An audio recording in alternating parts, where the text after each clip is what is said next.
Olá pessoal, sejam muito bem-vindos a mais uma programação virtual.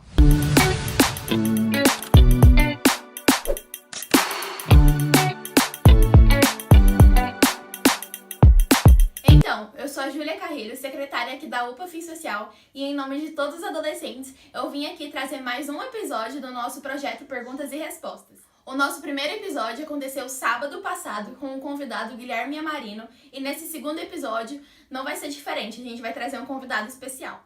E para você saber de todas as datas das nossas perguntas e respostas, esteja nos acompanhando no nosso Instagram, que é @upafinsocial. No vídeo de hoje a gente vai falar de um tema mais complexo, que exige maior atenção, que é sobre evolução.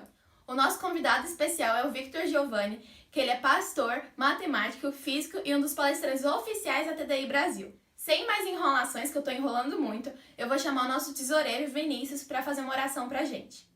Oremos.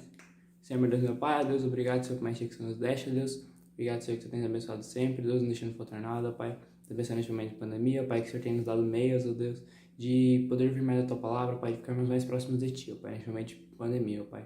Que o Senhor venha abençoar, Senhor, o pastor Victor Giovanni, ó Deus, que se disponibilizou, Senhor, para participar das nossas perguntas e respostas, Deus. Que o Senhor venha abençoar a ele, Senhor, a família dele, ó Pai. E que o Senhor venha abençoar também, Senhor, perguntas e respostas, ó Deus, para que nossas perguntas, ó Pai, possam ser respondidas de forma clara e específica, Senhor. Em nome de Jesus, Senhor, que eu oro e agradeço por tudo, Senhor. Amém. Amém. Bora para as perguntas? É com você, Victor. Olá pessoal, tudo bom? Eu me chamo Victor, sou pastor presbiteriano, para quem não me conhece, terminando meu doutorado em Física e sou formado em Matemática também, onde eu tenho especialização. A Amanda da igreja de vocês entrou em contato comigo sobre algumas perguntas, tenho o maior prazer e alegria em poder responder, uma vez que eu continuei meus estudos, inclusive com o intuito de auxiliar a igreja na relação entre fé e ciência, né? Que eu creio que é o principal objetivo aí dessas perguntas e respostas. Bem, para a gente começar, eu queria dizer preliminarmente, né, que muitas das perguntas elas vão ser respondidas quando a gente entender o que é uma cosmovisão. Uma cosmovisão é uma maneira como a pessoa vê a vida, né? Então, existe a cosmovisão teísta, né, que os criacionistas abraçam, que parte do pressuposto que existe Deus e que esse Deus ele se relaciona, né, com o ser humano.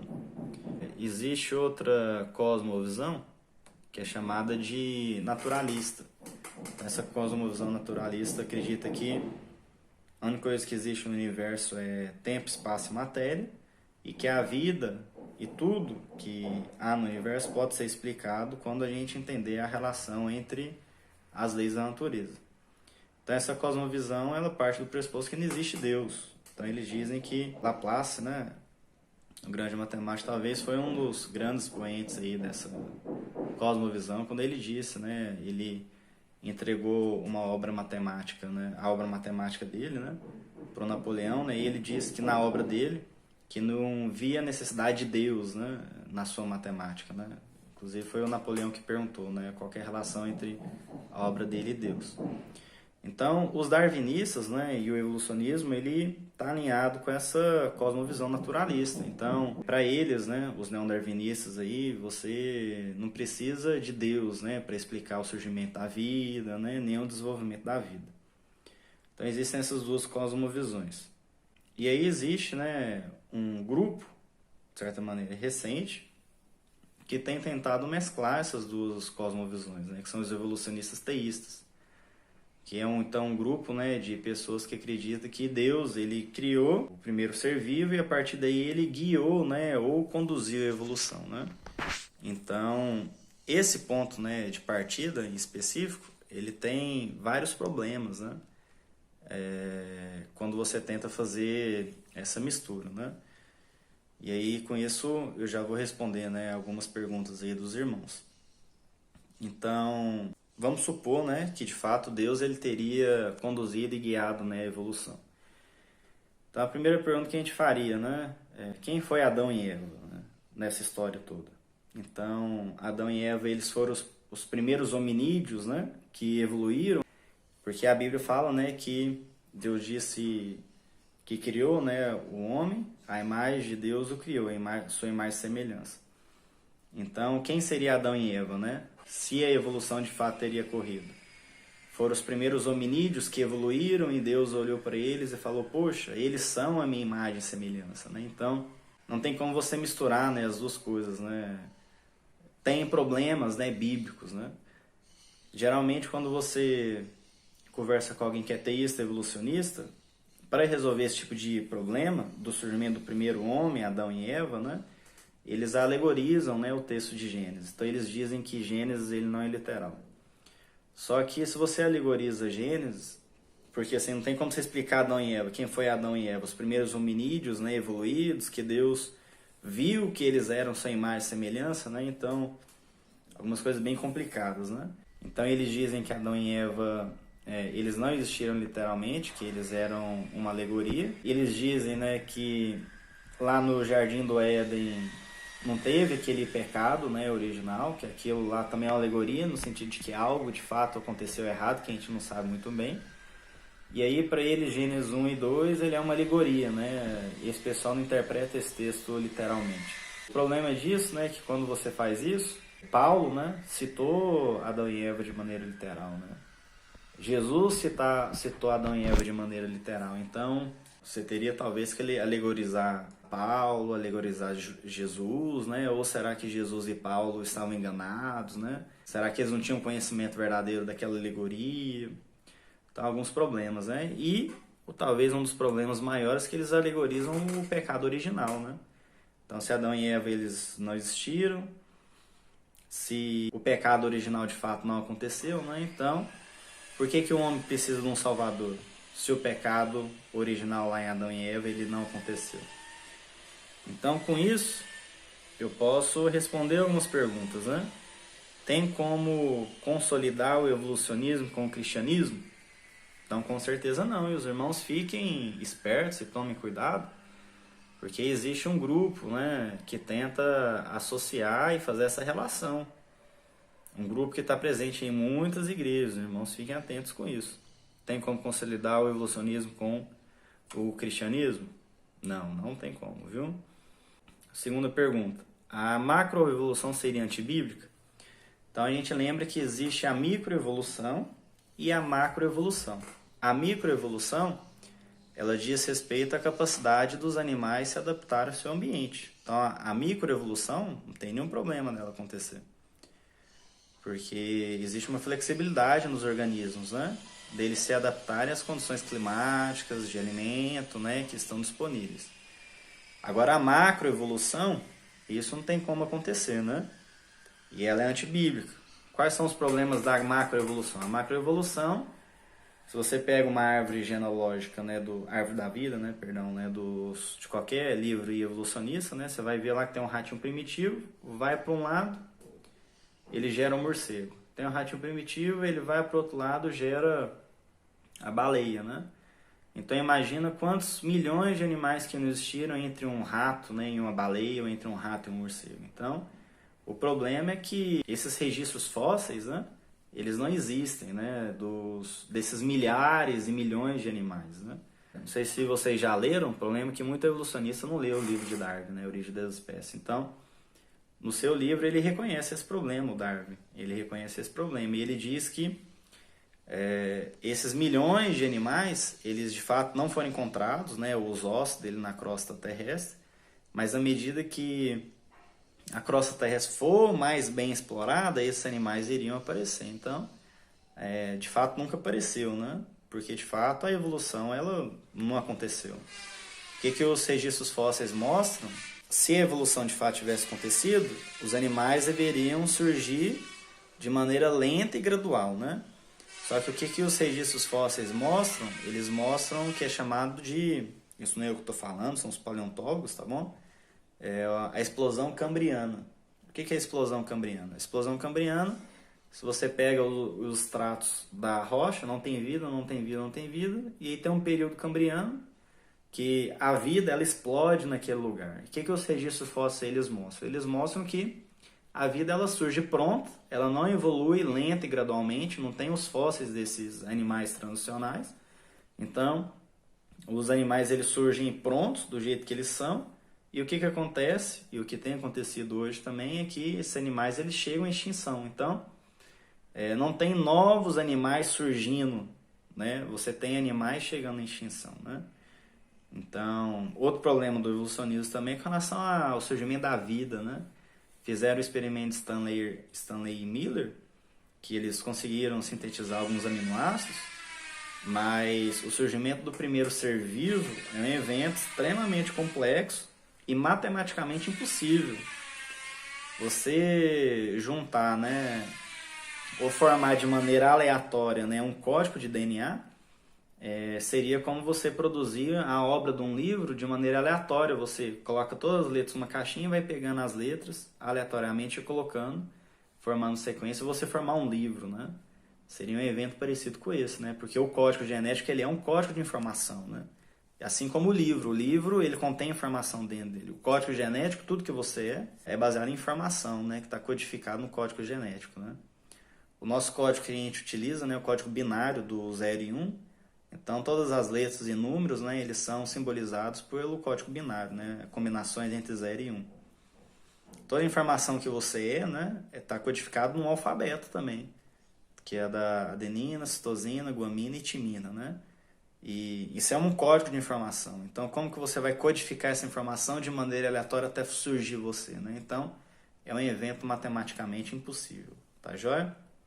Então, a macroevolução ela é antibíblica e não tem como consolidar, né, o evolucionismo com o cristianismo. Até porque, se o evolucionismo é verdade, nós teríamos de concordar com Adolf Hitler, né? Que são as consequências éticas do evolucionismo. Então você pode imaginar aí que, imagina você, né, na sociedade Hitler, né?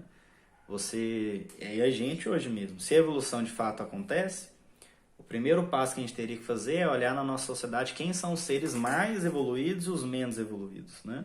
Foi isso que Hitler fez. E Hitler olhou para os arianos, né, a raça branca, né, os seres brancos, falaram que eles eram os mais evoluídos, e eles não queriam que outros indivíduos atrapalhassem na evolução da sua sociedade. Por isso eles perseguiram e mataram, né, aqueles indivíduos que eles entenderam que eram seres menos evoluídos, né? Negros, ciganos, judeus, né, e muitos outros grupos aí de indivíduos. Se a evolução de fato aconteceu, então não tem por que a gente dar sistema público de saúde ou sistema público de educação, porque no final das contas quem deve sobreviver é o mais forte. A gente deve deixar o mais forte sobreviver, o mais apto. Para que a gente vai ajudar e auxiliar o mais fraco? Então não tem por que a gente fazer isso. Então o evolucionismo ele tem consequências éticas terríveis, né? E Hitler, para fazer o seu extermínio, de fato, ele se apropriou aí dessas ideias, tá joia? Então, outra pergunta aqui, como ter argumentos sólidos para defender o criacionismo? Então, existe um site, né, que é chamado de TDI Brasil. Entra lá nesse site tem alguns artigos, nesse site tem alguns livros. Pode pedir o meu WhatsApp para Amanda, tá bom? Eu mando para você referente a alguns artigos, alguns livros. Então, para a gente combater o evolucionismo e defender o criacionismo, né, a gente tem que estudar, né? Eu tenho um amigo que ele frequentou um curso de psicologia na UFG e no primeiro semestre o professor pediu para levantar a mão todos aqueles que acreditavam em Deus. Então o professor falou, meu objetivo é que vocês larguem essa crença nesse semestre. Então, muitas vezes quando a gente está no colégio, quando a gente está na universidade, né, existe uma luta intensa, né, para tirar a nossa fé, né? Então, você que está na universidade, você que está no colégio, você tem algumas posturas que você pode tomar. Ou você pode agir, né, como aquele cristão 007, né? Não, essa é a minha fé, eles acreditam no que eles querem, né? Então eu fico quieto e eles também, né? Ou você pode agir de maneira corajosa, né? E defender a sua fé dentro de um ambiente de liberdade, né? Se o professor, né, ou algum colega seu, ele tem todo o direito de expressar a opinião, né? Você também tem todo o direito, de maneira respeitosa, de expressar também a sua opinião. Você tem todo o direito de fazer isso, né? Mas para isso você precisa estudar. Caso contrário, você não vai conseguir responder, né, aos argumentos. Paulo mesmo ele diz, né, que nós devemos sempre estar preparados, né, para dar a razão da nossa fé. Então, fé e ciência são compatíveis? Outra pergunta. Com certeza são compatíveis, né? Os grandes criadores, né, da ciência moderna, Eles eram cristãos, né? E não sei se você sabe, mas a Revolução Científica, ela aconteceu justamente na sociedade ocidental. Na época da Revolução Científica, existiam outras sociedades tão evoluídas quanto a sociedade europeia. Você tinha a civilização chinesa, indiana, né, que em muitos aspectos estava inclusive na frente. Mas por que a ciência ela surgiu no mundo europeu? Justamente pela crença de Deus que eles tinham. Eles acreditavam em Isaac Newton, né, Louis Pasteur, e muitos outros cientistas, né, Galileu, Kepler. Eles acreditavam que Deus ele era um Deus racional e que ele tinha criado a sua natureza de maneira racional. Então, como nós somos a imagem e semelhança de um Deus racional, nós podemos investigar a natureza. Então, isso fez toda a diferença. Se você estuda os hindus, por exemplo, os budistas, né, eles creem, né, que nós não vivemos, por exemplo, os hindus, nós não vivemos na realidade, né? Então, nós vivemos numa ilusão e a realidade é alcançada através do nirvana. Quando a gente sai desse plano físico aqui, que ele é uma prisão. Então, imagina para um hindu, para um budista, né, daquela época. Qual que é a razão de você investigar o que é ilusório, né? Então, o cristianismo, ele foi o berço do nascimento da ciência moderna justamente por causa disso. Porque eles acreditavam que Deus era um Deus racional, que os seres humanos são a imagem e semelhança de Deus. Então, como Deus criou as coisas de maneira racional, nós, sendo a imagem e semelhança de Deus, podemos também conhecer esse universo criado por Deus. Eu, de maneira pessoal, investiguei muito, né, e tentei, de várias maneiras, né, como cristão e cientista que eu sou, fazer uma relação saudável entre a ciência e a fé. Então, a melhor maneira, né, que eu vejo está na teoria do design inteligente. Eu sou um dos palestrantes oficiais, né, no Brasil, aqui em Goiás. Até onde eu sei, eu sou um dos únicos também. Então, quem tem interesse, né, procura aí vídeos, né, na internet, né, entra no site TDI Brasil, que lá você vai encontrar muita ferramenta interessante para você poder estudar e poder defender a sua fé. Tá joia? Então, com isso também eu respondo outra pergunta, né? Sou cristão e gosto de participar de debates, mas sempre que o assunto é evolucionismo, não consigo nem participar por não saber o que falar. O que devo fazer ou existe algum método para que possa me ajudar? Então, pega alguns livros, né? Assiste aí alguns vídeos, que isso vai te ajudar bastante. Caso você precise de algo também, a Amanda tem meu WhatsApp, eu te dou uma direcionada, pode pedir para eles aí, sem problema. Tá joia? Então, a outra pergunta aqui eu não entendi muito bem, assim, uma dica como evoluir, né? Então, assim, não sei em que sentido é evolução, né? Eu creio que o que a gente precisa fazer é crescer na fé, né? E tem um livro muito bom, né? Do John Stott, que diz: crer também é pensar, né? Então, a gente tem que saber, a gente tem que crer, né? Mas, como Paulo mesmo diz, a gente tem que sempre poder, né, dar a razão dessa nossa fé. Para isso a gente precisa estudar.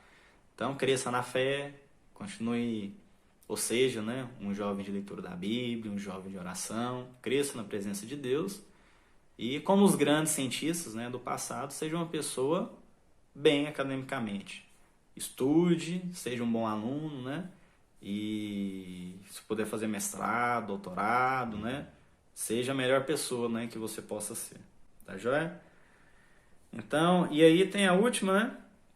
Se formos pela teoria do criacionismo, a questão da pré-história, período neolítico, paleolítico e etc., não existiu. Então, como se explica a pintura nas paredes, as cavernas, comprovados por meio de fósseis e etc. Então, a questão dos fósseis eu falei aqui, da paleontologia, né? Então, o registro fóssil bate 10-0 em favor do criacionismo, porque não mostram os animais surgindo lenta e gradualmente, não mostra os milhões de animais entre um rato e uma baleia, né? Então mostra o rato, a baleia sempre foi baleia e rato sempre foi rato, né? Então, e as pinturas nas cavernas, né? Então, assim, na sociedade antiga, né, existiam pessoas que moravam na cidade e as pessoas que moravam fora, né? E aí as pessoas que moravam fora, a maneira mais natural, né, de se protegerem, né, era em cavernas, né? E o ser humano, ele sempre foi produtor, né, de obra de arte, né? Então, essa parte específica não é minha, digamos assim, minha especialidade, né, como física e matemática, mas eu não vejo nenhum problema em você ter pintura, né, numa parede aí, né, como produto da obra de arte, né, de seres humanos que não viviam nas cidades. Quem quiser eu posso até mandar um artigo, pode mandar lá o WhatsApp, mas encontrado na Geórgia, né, numa caverna, fósseis, né, de diversos, na mente, né, evolucionista deles, fósseis de indivíduos de diferentes eras, né, todos juntos, convivendo no mesmo tempo, porque assim, no final das contas, né, como eu disse, né, os seres, né, sempre surgiram, né, surgiram prontos e foram chegando à extinção. Então, aquele homo não sei o que, né, o Neandertal e etc, né, eram animais, né, talvez muito mais parecidos com chimpanzés, né, com macacos, né, que não necessariamente deram a origem, né, ao ser humano, né, e que porventura chegaram à extinção. Então, nessa caverna de Geórgia, eles acharam, né, o fóssil de seres que deveriam estar em épocas, né, bem diferentes, né, e ali no mesmo lugar, na mesma época, né. Então, dizer para você que fez essa pergunta que existe certa discussão aí com relação a esses períodos históricos aí também. Tá joia? Pessoal, então é isso aí. Muito obrigado aí por poder contribuir, participar com vocês. Qualquer coisa também que vocês precisarem, eu estou à disposição. Tá joia? Então Deus abençoe. Fiquem com Deus. Então, esse foi o nosso segundo episódio do projeto Perguntas e Respostas sobre o tema evolução. Com um coração muito grato, eu venho aqui agradecer ao pastor Victor Giovanni por ter topado esse convite conosco. Que Deus te abençoe grandemente e conte conosco, seja em oração e o que mais precisar. Antes de encerrar, vamos fazer uma oração? Senhor, nosso Deus, ó Pai, obrigada, Senhor, por sempre estar cuidando de nós, ó Pai. Obrigada por ter nos dado recursos, ó Pai, para estar fazendo essa programação, ó Pai. Que o Senhor venha abençoar todos os adolescentes que estão nos assistindo, ó Pai. Que essa palavra, esses ensinamentos que o pastor Victor Giovanni nos trouxe, ó Pai, venha edificar os nossos corações de alguma forma, Senhor. Eu venho aqui lhe agradecer, em nome de todos os adolescentes, ó Pai, por ter nos dado essa oportunidade, Senhor. E que o Senhor venha nos abençoar em tudo que nós fizermos, ó Pai. Obrigada, Senhor, por tudo que o Senhor fizeste, em nome do Senhor Jesus. Amém. O nosso segundo episódio de perguntas e respostas já está no final, mas não fique triste porque semana que vem já tem mais. Muito obrigada à sua companhia. Não esqueça de nos acompanhar no nosso Instagram, que está bem aqui embaixo. E também se inscreva no nosso canal do YouTube, dá o seu joinha. E é isso. Um beijo, fiquem com Deus e até o próximo Perguntas e Respostas.